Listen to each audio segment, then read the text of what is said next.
Breaking news. Rangareddy జిల్లా ఇబ్రహీంపట్నంలో దారుణం చోటు చేసుకుంది. లేడీ కానిస్టేబుల్ పరువు హత్య సంచలనంగా మారింది. సోదరుడే అక్కను కులాంతర వివాహం చేసుకుంది అనే కక్షతో దారుణంగా నడి రోడ్డుపై నరికి చంపేశాడు. తోడబుట్టిన సోదరుడే తోడబుట్టిన అక్కను కనీసం మానవ సంబంధాలు కానీ అక్క అనే బంధం కానీ ఇవన్నీ మర్చిపోయి కేవలం కులాంతర వివాహం చేసుకుంది అనే కక్షతో స్కూటీపై వెళ్తున్న అక్కను దారి కాచి కారుతో గుద్ది మరి చంపేశాడు. కారుతో గుద్ది ఆమె కింద పడిపోయిన తర్వాత కూడా తెచ్చుకున్న కత్తితో ఆమె మెడపై నరికి చంపేశాడు. నిందితుని తమకు అప్పగించాలి అని డిమాండ్ చేస్తున్నారు. నెల కిందట లవ్ మ్యారేజ్ చేసుకుంది కానిస్టేబుల్ నాగమణి. కులాంతర వివాహం చేసుకుందనే కోపంతో అక్కను నడి రోడ్డుపై నరికి చంపేశాడు తమ్ముడు. హయత్ నగర్ పోలీస్ స్టేషన్లో విధులు నిర్వహిస్తోంది నాగమణి. అక్కడ మనం చూడొచ్చు, కారుతో గుద్దడంతో బంపర్ కూడా ఊడిపోయింది. అంత దారుణంగా చాలా వేగంగా వచ్చి చాలా ఫోర్స్గా అక్క వెళ్తున్న స్కూటీని గుద్దాడు. అక్క కింద పడిపోయింది. పాపం కింద పడిపోయి బాధతో ఒక్కసారిగా అరవడం ప్రారంభించింది. ఎదురుగా యముడి రూపంలో తమ్ముడే ఉండటంతో ఆమె ఏం చేయాలో అర్థం కావడం లేదు. తమ్ముడు వద్దు వద్దు అని ఆమె వారించినా కూడా యముడి రూపంలో ఉన్న తమ్ముడు ఆమెను నిర్దాక్షిణ్యంగా అక్కనే బంధాన్ని కూడా మర్చిపోయి నరికి చంపేశాడు. రక్తం పంచుకు పుట్టిన తమ్ముడే రక్తం కళ్ళ చూశాడు దుర్మార్గంగా. దీనిపై అక్కడ స్థానికులు భర్త తరపు బంధువులు ఆందోళన చేస్తూ ఉన్నారు. ఆ నిందితుని తమకు అప్పగించాలి అని డిమాండ్ చేస్తున్నారు. మా ప్రతినిధి దేవిక పూర్తి సమాచారం అందించడానికి సిద్ధంగా ఉన్నారు. దేవిక, ఇంత ఘోరమా? కులాంతర వివాహం చేసుకుందని అక్కను తోడబుట్టిన రక్తం పంచుకు పుట్టిన తమ్ముడే కిరాతకంగా చంపడంపై పెద్ద ఎత్తున ఆందోళన వ్యక్తమవుతుంది. ఇప్పుడు ఎక్కడున్నాడు ఆ దుర్మార్గుడు? ఆ తమ్ముడు ఎక్కడున్నాడు? ఏదైతే ఈ ఘటన ఇబ్రహీంపట్నం పోలీస్ స్టేషన్ పరిధిలో చోటు చేసుకుందో, ఇప్పుడు ప్రస్తుతానికైతే ఎవరైతే తమ్ముడు సొంత అక్కని కూడా చూడకుండా అతి కిరాతకంగా అతను తెచ్చుకున్న గొడ్డలితో అతి కిరాతకంగా చంపాడో, అసలు ఇది ఇక్కడ మొత్తం కూడా కలకలం రేపిందని చెప్పొచ్చు రోహిత్. ప్రస్తుతానికైతే అతని తమ్ముడు ఎవరైతే ఉన్నారో అతన్ని పోలీస్ స్టేషన్లో అయితే విచారిస్తున్నారు. అతన్ని కఠినంగా శిక్షించాలి, ఉరి తీయాలి అంటూ కూడా ఎవరైతే నాగమణి అత్తగారు అంటే వాళ్ళ హస్బెండ్ తరపున బంధువులు ఎవరైతే ఉన్నారో వారు ఎంతగానో ఆవేదన వ్యక్తం చేస్తున్నారని చెప్పొచ్చు. ఇప్పటి వరకు కూడా ఇబ్రహీంపట్నం పోలీస్ స్టేషన్ ముందు ధర్నా చేశారు. ఒకవైపు నుంచి చూసుకుంటే దాదాపుగా 15 నిమిషాల వరకు ధర్నా చేసినప్పటికీ పోలీసులు వచ్చి ఖచ్చితంగా మీకు న్యాయం చేస్తాము అంటూ కూడా కంప్లైంట్ ఇవ్వండి అంటూ కూడా ఇప్పుడే ఎవరైతే నాగమణి హస్బెండ్ వీళ్ళ బంధువులు ఎవరైతే ఉన్నారో వాళ్ళందరినీ కూడా లోపలికి తీసుకొని వెళ్ళడం జరిగింది. ఇప్పుడైతే ప్రస్తుతానికి నాగమణి అత్తగారు ఇప్పుడు మనతో ఉన్నారు, మామగారు కూడా ఉన్నారు. ఒకసారి వారితో మాట్లాడి తెలుసుకునే ప్రయత్నం కూడా చేద్దాం. ఒకసారి ఏ విధంగా ఉండేది ఏంటి అనేది కూడా. అమ్మ, మిమ్మల్ని బాధ పెట్టాలని కాదు, నిజంగానే అంటే పోలీస్ ఏదైతే ఇప్పుడు భద్రత దాంట్లో పనిచేస్తుందో, కానిస్టేబుల్ గా పనిచేస్తున్న మీ కోడలికే భద్రత లేదంటే సామాన్య ప్రజలకి ఏ విధంగా ఉంటుంది? మీరు దీని గురించి ఏమంటారు? ఇది నాయమమ్మా, నా గడలే పోలీసు, నాకే భయం అనుకుంటే. పొద్దున్న ఏమని చెప్పి వెళ్ళిందమ్మా? మీతో మాట్లాడిందా పొద్దున్న? మాపడికి నైట్ డ్యూటీ ఉంది అత్తమ్మ, నేను రానన్నది. అయితే మరి అన్న ఏమన్నా పెట్టుకపోమ్మా అంటే ఏమొద్దమ్మా, ఉడికి వేడి వేడిగా తింటానంటది కూడా అన్నది. ఒకరు ఈ మొన్ననే పోతుగా అమ్మ నైట్ డ్యూటీ అని అంటే ఒక ఆమె వంతుకు నేను నా వంతుకు ఆమె వచ్చింది. నేను అయ్యాల ఆ వంతుకు చేస్తా అత్తమ్మా, నేను మా అప్పటికి రానని పెట్టుకొని పోయింది. సరే అమ్మా జాగ్రత్త అని చెప్పిన. నవంబర్ 10న యాదగిరిగుట్టలో వాళ్ళు పెళ్లి చేసుకోవడం జరిగింది. మీకు ఇష్టమైన అమ్మ ఆ పెళ్లి మొత్తం కూడా మీ ఇష్టపూర్వకంగానే జరిగింది? మేము ఇష్టమే, మేము తల్లిదండ్రులం పోయినాం, చేపించిన ఇంత పుస్తకం కూడా చేపించిన పేరు మీదనే ఉంది. అంటే ఇప్పుడు నాగమణి కుటుంబీకులు అంటే వాళ్ళ తనకు అమ్మ నాన్న లేరు, కేవలం పెద్దమ్మ పెద్దనాన్న ఉన్నారు, తమ్ముడు ఉన్నాడు. వాళ్ళతో మీరు ఏమైనా మాట్లాడే ప్రయత్నం చేశారా? అంటే ఈ పెళ్లి మీకు ఇష్టమేనా అని చెప్పి ఎప్పుడైనా అడిగారా మీరు? నేను అడిగిన, నేను పోయి అడిగొచ్చిన, అలా పెద్ద నాయనకి చెప్పిన, అలా మేనత్తకి చెప్పొచ్చిన, అమ్మ మా ఇంటికి వస్తుంది మీ మాలలో, మీరు కురుమొళ్ళు మా ఇంటికి రానియకురు అని చెప్పొచ్చిన నేను. సరే అమ్మా, ఎప్పుడూ 8 ఏళ్ళ కింద చెప్పిన నేను. సరే అని చెప్పారు. ఇక మానుకురేమని నేను అనుకున్నా, నాకేం తెలుసు. మొన్న దసరా తెల్లారి నాకు తెలిసింది. అమ్మ నేను గిట్లా చేసుకుంటా అంటే, మరి గిట్లాంటి ఇంకా బిడ్డ లేదంటివిగా అంటే, ఏం లేదమ్మా అంతా నేను చదివించి నేను చేసుకున్నా, నేను చేసుకుంటానంటే సరే బిడ్డ. మరి ఈ రోజు తను కానిస్టేబుల్ గా విధులు నిర్వర్తిస్తున్నప్పటికీ కూడా తను ఈ కానిస్టేబుల్ అవ్వడానికి గల కారణం కూడా మీ కొడుకే అని చెప్పి విన్నాము. నిజమేనమ్మా? మా కొడుకే అనే చెప్పింది నాకు. నేను మా అమ్మయ్య లేక నేను అనాథగా బతికిన, శ్రీకాంత్ ఉండేపటికే నాకు ఇది చేసిండు, నేను బతుకుతున్నా అంటే ఈ నుండి మా ఇంట్లోకి వస్తావా అమ్మ, నేను తక్కువ దాన్ని మీరు ఎక్కువ అంటే నేను వచ్చి ఉంటా మామయ్య అని కూడా చెప్పింది. మా ఇంట్లోకి వెళ్ళి నేను డైరెక్టర్ పోతా, నాకేం భయం లేదని చెప్పింది. అంటే పెళ్ళైన రోజే ఎవరైతే నాగమణి తమ్ముడు ఉన్నాడో అతన్ని బెదిరించాడు, మీ ఇద్దరిని కూడా చంపేస్తాను అని చెప్పి పోలీస్ స్టేషన్లోనే చెప్పడం జరిగిందని చెప్పి విన్నాము. ఆయల్ల నేను రాలే ఇడికి, మేమేమో పెళ్లి చేసినాము, ఇంటికి పోయినా, వాళ్ళు పెళ్లి చేసుకొని ఇడికి వచ్చిర్రు. మా మీకు మీ అబ్బాయి కానీ లేకపోతే మీ కోడలు కానీ ఏమన్నా చెప్పారా, ఇలా బెదిరించారు అత్తమ్మ అని ఏమన్నా చెప్పారా? నేను అమ్మ ఎట్లమ్మా భయం అవుతుందిగా అమ్మ ఎట్లమ్మా అంటే నాకేం భయం లేదు అత్తమ్మ, నేను పోతా వస్తా, నేను ఇంటికి వెళ్ళి కూడా పోతా వస్తా, నాకేం భయం లేదు, నన్ను ఎవరు పట్టించుకోలే 8 ఏళ్ళ నుంచి, నేను ఎట్లా బతికినా, నేను హాస్టల్లో బతికినా, నేను బతుకుతా అని చెప్పింది. సరే నీ పానానికి ఏం భయం లేదు మామయ్య, నేనున్నా అన్నది. అట్లా కూడా భయపట్టించింది, మేమే భయపడుతున్నాం. ఈ అమ్మ మరి నేను జర 10 మందిలో తిరుగుతున్నాము, ఇలా మళ్ళీ నా ఇజ్జత్ పోతుంది ఎట్లా అమ్మ అంటే, నీకు ఏం బాధ లేదు మామయ్య, నేను ఉన్నా అన్నది. నీ మీదకి రానియకుండానే నేను అంత భద్రంగా చేస్తాను. ఆ రోజు సర్పంచ్ గిన ఫోన్ చేసిర్రు నాకు, గుట్టకాడ పెళ్లి చేసుకున్నాడు, మా తాతకి ఇట్లా నీకు పెళ్ళి అయిందట, మీ కొడుకు నిజమేనా అంటే చేసుకోరు అని అంటే, ఇక వాళ్ళ కొడుకు ఇట్లా వచ్చిండు తాత కంప్లైంట్ ఇస్తానికి వచ్చిండు అని ఆయన అన్నాడు. అంటే లేదు మరి ఇక వాళ్ళు చేసుకున్నాక నేనేం చేయ పటేలా అని నేను అన్నాను. సరే తాత నువ్వేం చేయలేవు, ఇక సపోర్ట్ ఊకో ఇక అని ఆయన చెప్పిండు. మళ్ళీ ఒకసారి మళ్ళీ జరసేపటికి ఒక గంట అయినాక మళ్ళీ చేసిండు. వీళ్ళు అక్కడనే ఉన్నారు, ఇంకా రానేలే. ఇక వీళ్ళు డైరెక్టర్ రావద్దని అట్లకండి ఇల్లు వచ్చారు, పెళ్లి చేసినాము, ఇంత భోజనం తిన్నారు, వీళ్ళు వెళ్ళొచ్చారు. అయితే మా వీళ్ళు ఏం చేశారంటే మా కొడుకు కోడలు దర్శనానికి అని పోయి జర లేట్ అయ్యింది, వచ్చిర్రు. వాళ్ళు వచ్చినాక నేను నా కొడుకుని కోడలు తీసుకొని నేను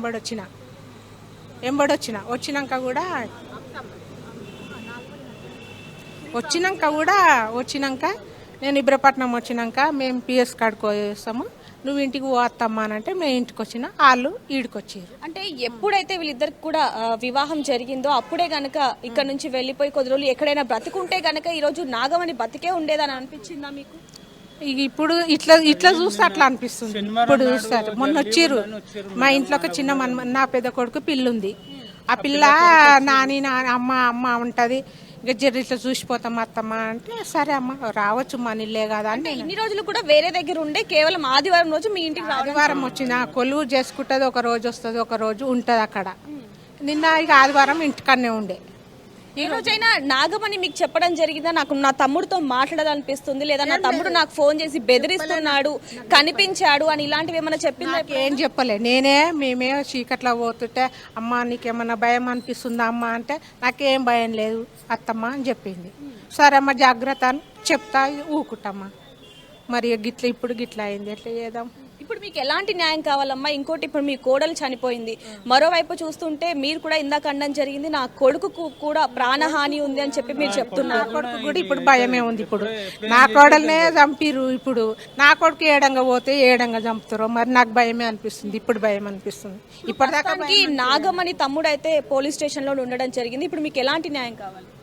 నా కొడుకు మీదకి ఏమి రావద్దు, నాకు ఎట్లా చేస్తారో ఇక నాకైతే తెలియదు. అతనికి ఎలాంటి శిక్ష పడాలి అంటే ఆయనకి రాకుండా చెయ్యరు, శిక్షణ పడాలి మేడం. రేపు నాడు నా కొడుకుని కూడా ఎప్పుడు చంపుతాడు, ఏడంగా చంపుతాడు. గిట్నే ఆదివారమే వస్తాడు మేడం, శనివారం నాడు వస్తాడు, అక్కడ సిటీలోనే ఉంటాడు కానీ ఇట్లా పోయి అట్లా వస్తాడు. గట్నే పిల్లల గురించి వస్తారు, ఏం చేస్తాడు అది న్యాయం జరపాలి, మీరు ఏం చేస్తారు? సో చూడొచ్చు రోహిత్, నిన్న ఎప్పుడైతే ఈరోజు తెల్లవారుజామున కానిస్టేబుల్ నాగమణి హత్య జరిగిందో, హత్యకి ముందు కూడా మొత్తం కూడా నాగమణి తన హస్బెండ్ శ్రీకాంత్తోనే మాట్లాడుతూ వచ్చింది, నేను ఇక్కడికి వెళ్తున్నాను, ఇప్పుడే ఇక్కడ దాటాను అంటూ కూడా రూట్లు కూడా చెప్తున్న సమయంలో ఒక్కసారిగా వెనక నుంచి ఎవరైతే నాగమణి తమ్ముడు ఉన్నాడో అతను కారుతో ఢీ కొట్టంగానే నాగమణి శ్రీకాంత్ కూడా ఫోన్లో చెప్పడం జరిగింది, మా తమ్ముడు వచ్చాడు, కారుతో నన్ను ఢీ కొట్టాడు, నా బండిని ఢీ కొట్టాడు, నేను పడిపోయానంటూ కూడా నాగమణి శ్రీకాంత్కి చెప్పడం జరిగింది. అప్పుడే వేట కొడవలి ఏదైతే ఉందో తీసుకొని వస్తున్నాడు అంటూ కూడా నాగమణి శ్రీకాంత్కి చెప్పడం జరిగింది. వెంటనే శ్రీకాంత్ ఏ ఏరియాలో ఉందో నాగమణి తెలుసుకొని అక్కడికి వాళ్ళ బ్రదర్ని కూడా తీసుకొని వెళ్ళడం జరిగింది. అప్పటికే జరగాల్సిందంతా జరిగిపోయింది అంటూ కూడా ఒకవైపు శ్రీకాంత్ ఎంతగానో రోధిస్తున్న పరిస్థితి అని చెప్పొచ్చు. ఇబ్రహీంపట్నం పోలీస్ స్టేషన్ పరిధిలో ఏదైతే మహిళా కానిస్టేబుల్ హత్య ఉందో అది కలకలం రేపింది. అది నిజంగానే పరువు హత్యనా లేకపోతే ఆస్తి కోసం చేసిన హత్యనా అనే విషయాలు కూడా తెలియాల్సి ఉన్నాయని చెప్పొచ్చు. సొంత తమ్ముడే అతి కిరాతకంగా దారుణంగా అక్కని హత్య చేసిన ఘటన చోటు చేసుకుంది. ఇప్పుడు మనతో పాటు నాగమణి ఎవరైతే మృతురాలు కానిస్టేబుల్ ఎవరైతే ఉన్నారో వారి అమ్మగారు ఇప్పుడు మనతో ఉన్నారు. వారితో మాట్లాడి మరిన్ని వివరాలు తెలుసుకునే ప్రయత్నం చేద్దాం. అమ్మ, మీరు అమ్మనా అత్తనా? ఇందాక అమ్మ అన్నారు. అమ్మలేదు, అంటే చిన్నప్పటి నుంచి కూడా నాగమణి మీ దగ్గరే పెరిగిందా లేకపోతే ఏంటి? మా దగ్గర ఏం పెరగలేదమ్మా, ఏం పెరగలేదు. అంటే తను ప్రేమ వివాహం చేసుకుంది, దానివల్ల పరువు పోయింది, కులాంతర వివాహం చేసుకుంది కాబట్టి ఆ కక్షతోనే సొంత తమ్ముడు చంపేశాడా లేకపోతే ఏందే? వాళ్ళ తమ్ముడే చంపేసి, వాళ్ళ తమ్ముడే పొద్దుగాల 8:30 ఇంట్లోకి వెళ్ళింది. మా పక్క డ్యూటీ ఉందని పోయింది. డ్రెస్ వేసుకోలేదమ్మా అని మా పెద్ద కోడలు అడిగింది. పోలీస్ డ్రెస్ వేసుకోలే, మామూలు డ్రెస్ వేసుకుంది. ఎందుకు వేసుకోలేదమ్మా అంటే నేను అది వరకల్లా మా సార్ రాడాక నేను అది వరకల్లా వేసుకుంటా, మా సార్ వేసుకోమంటే వేసుకుంటా, దాని పరిస్థితి బట్టి వేసుకుంటా, నేను ఇట్లనే పోతాక బ్యాగ్లో పెట్టుకొని పోతాను పోయింది. ఇక ఆడుకుపోతే సరే అమ్మ అని పోయింది. ఆడుకోగానే ఎట్లా అయిందో వాళ్ళు ఓడొచ్చు. ఎప్పుడు సమాచారం అందిందమ్మా ఈరోజు? అసలు ఏ సమయంలో ఇది జరిగింది? 8:30కు టిఫిన్ కట్టుకొని వెళ్ళిపోయింది కదా అని మేము అనుకుంటున్నాము. కొద్దిసేపు కాగానే నా కొడుకు పెద్ద కొడుకుకి ఫోన్ చేసిండు, నా చిన్న కొడుకు. ఇక నా పెద్ద కొడుకు పోయే వరకల్లా మొత్తము కింద పడిపోయిందంట, తల్లడిల్తుందంట. మళ్ళీ వెనుకకు మళ్ళీ ఊరికొచ్చి మమ్మీ గిట్ల చంపిరే, గద్దాన్ని గిట్ల చంపిరే అని ఊరికొచ్చిండు. అమ్మో అని కొట్టుకుంటా పోయే వరకు ఆడ అలా ఇవ్వలేరు ఆడ. అంటే నాగమణికి ఎప్పుడు పెళ్ళయింది? వీళ్ళిద్దరు కూడా 8 ఏళ్లగా ప్రేమించుకుంటున్నారు. ఈ ప్రేమించుకుర్రు అంట. మనకు తల్లికి చెప్తాడు అమ్మ కొడుకు చెప్పలే కదా. నేను మంచిగానే ఊరేమనుకున్నా, అమ్మ నేను గిట్లా ప్రేమించుకున్నా, నేను పెళ్లి చేసుకుంటా అంటే పనికే పోతుండ అనుకున్నా. సరే అమ్మ నేను పెళ్లి చేసుకుంటా అంటే సరే బిడ్డ మరి అడిగిన పిల్లలు కూడా. వాళ్ళ ఇంట్లో తెలుసా అమ్మ? నాగమణి వాళ్ళ ఇంట్లో తెలుసా? ముందుగానే చెప్పారా? పోయి కూడా చెప్పొచ్చిన అలా పెద్ద నాయనకు రంగయ్యకి చెప్పిన, అన్న గిట్ల వస్తుంది మా ఇంటికి, మేము తక్కువ వల్ల మేము మాలలో మీరు కురుమోళ్ళు రానియకుర్రు అన్న నేను చెప్పొచ్చిన.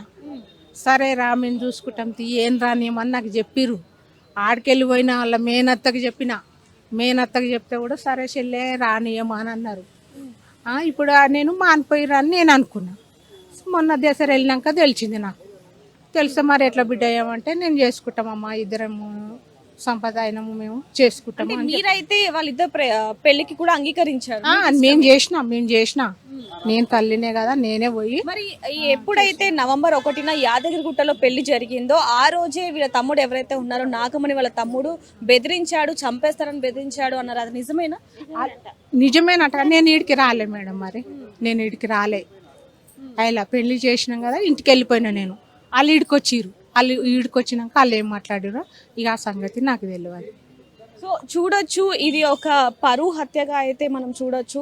కేవలం ప్రేమించి పెళ్లి చేసుకున్నారు అనే ఒకే ఒక కారణంతో ఆ నాగమణిని అతి కిరాతకంగా అయితే తన తమ్ముడు చంపాడు. ఇప్పుడు నాగమణి వాళ్ళ హస్బెండ్ ఇప్పుడు మనతో ఉన్నారు, ఆయనతో మాట్లాడి మరిన్ని వివరాలు తెలుసుకునే ప్రయత్నం చేద్దాం. నమస్తే అండి, మీ పెళ్లి అయిన రోజు అంటే నవంబర్ 1నే మీకు బెదిరింపు వచ్చిందని చెప్పి మీ అమ్మగారు అంటున్నారు, అది నిజమేనా? నవంబర్ 10కి అయింది పెళ్లి. 10కే వచ్చి ఇక్కడ కంప్లైంట్ ఇచ్చినాం. ఇస్తే కంప్లైంట్ ఇచ్చిన రోజు తెల్లారికిన వార్నింగ్ ఇచ్చారు. 2 రోజులు ఇచ్చారు వార్నింగ్, మిమ్మల్ని చంపేస్తాం అది దాన్ని బెదిరించారు. అంటే వాళ్ళ కుటుంబీకులకు అంటే వాళ్ళ అమ్మకి నాన్నకు ఓకేనా లేకపోతే వాళ్ళ తమ్ముడు లేరు? వాళ్ళ అమ్మ నాన్న లేరు, వాళ్ళ తమ్ముడు ఒక్కడు. ఇంకోటి వాళ్ళ పెద్ద మనుషులు ఉంటారు కదా, వాళ్ళ పెద్దనైనా వాళ్ళంతా సపోర్ట్ చేసి అమ్మాయిని ఏదో ఒకటి చేయాలి, మనం పరువు కాపాడుకోవాలి అన్నట్టు ఆ ఉద్దేశంతో అమ్మాయిని అటాక్ చేశారు.